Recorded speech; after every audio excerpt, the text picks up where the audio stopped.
嗨，我係二玲。我哋去南寧旅行嘅時候飲咗呢款石橄欖燉湯，返咗香港之後我就想自己煲啦。石橄欖80蚊一斤，我買咗20蚊，可以分2到3次。其實呢個燉湯嘅材料非常之簡單，就有石橄欖。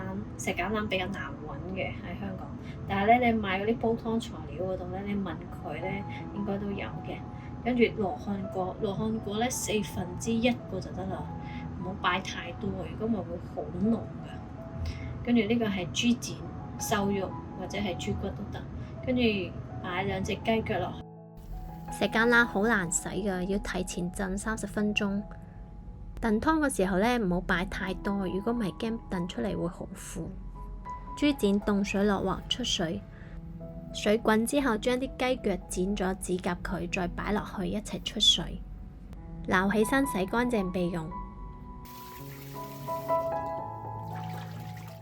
石橄欖真係好難洗嘅，所以要捽乾淨啲。全部材料擺入燉盅度，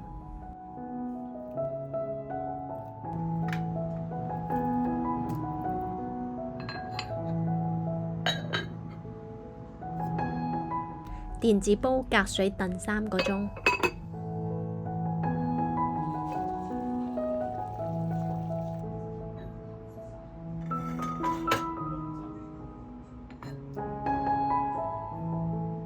燉好之後落少少鹽調味。